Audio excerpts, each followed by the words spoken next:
Thank you for plugging into this Family Life News podcast, streaming issues-driven, family-focused news.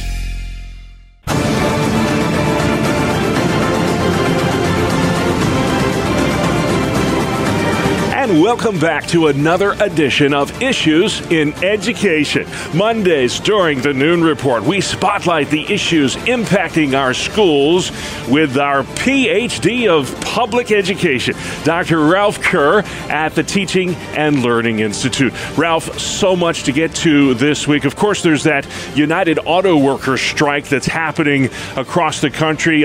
Those workers demanding a 4-day work week, and that's already happening in a lot of our schools. 900 districts nationwide have gone to that. What's driving this phenomenon? Do you think it will catch on in New York and Pennsylvania? Well, one of the things is that the union leadership is saying a change to a 4-day work week really improves teacher morale. I find that really hard to believe. There are some pluses to a 4-day work week. There's some cost savings, but there are also some real down parts to it as well. As far as the children are concerned, you have to lengthen the school day if you're going to go to a 4-day week, which means it's longer for the children to be in school. Yeah. And the younger children, I don't think, can deal with that. So there's a lot of downsides to that.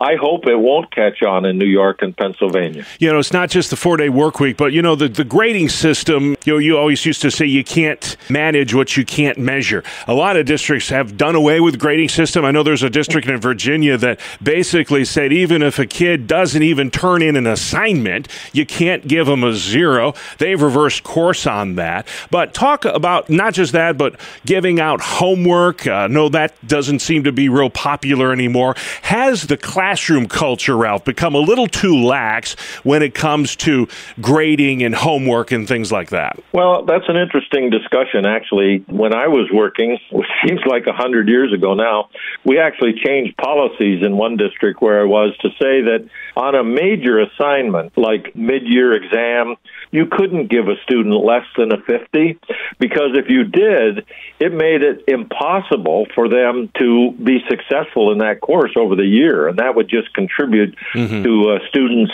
becoming even less interested than they were. But in terms of homework assignments, if you're going to give assignments, I think the students deserve what they get, and if they don't turn it in, then that's a big fat 0 in my mind. There has been some research, though, done that says that high school students that have homework perform 69% better than students who are not given homework. My son famously says, I'll tell him all the time, do you have any homework? He says, that's what school's for.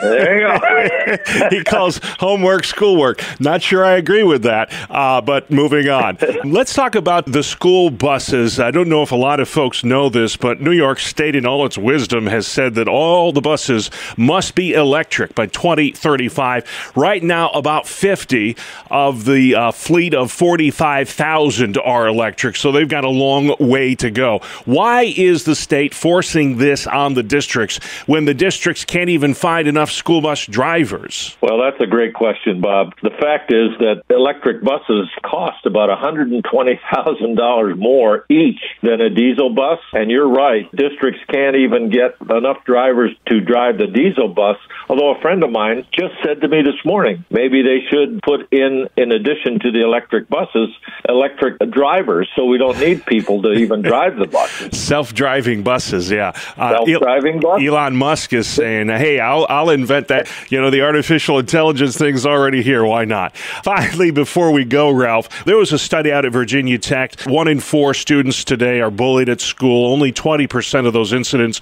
are reported. Experts say that parents, Ralph, need to teach conflict resolution at home before they go to the school with this. Do you agree that the parents, if they can, take care of this at home? Well, it's really interesting that on some issues like this, experts are saying that's a parent responsibility, and yet when it comes to not informing the parents if a child says that they want to be a boy instead of a girl, the parents don't have any right to know that. Yeah. I think, this is a role actually for the church also. I think that there could be some teaching from Scripture about conflict resolution that might help with this whole thing. Whenever we talk about bullying, I always like to find out what is the definition, and in this case, they gave it as repeated incidents of aggressive behavior, which could take the form of physical, verbal, social, or even online. It occurs to me that schools need to do a better job in this whole area of bullying and dealing with that. I would prefer that they do that instead of worrying about diversity, equity, and everything else, along with the gender issues that they seem to be focused on. And then, of course, reading, writing, and arithmetic wouldn't be a bad idea to be focused on as well. He makes a lot of sense. That's why we have him on the air all the time, Dr. Ralph Kerr at the Teaching and Learning Institute. Hey, Ralph, if folks have questions about any of the topics discussed today, you have a website where they can learn more. What is that, sir? Bob, it's simply whyrun.org, whyrun.org.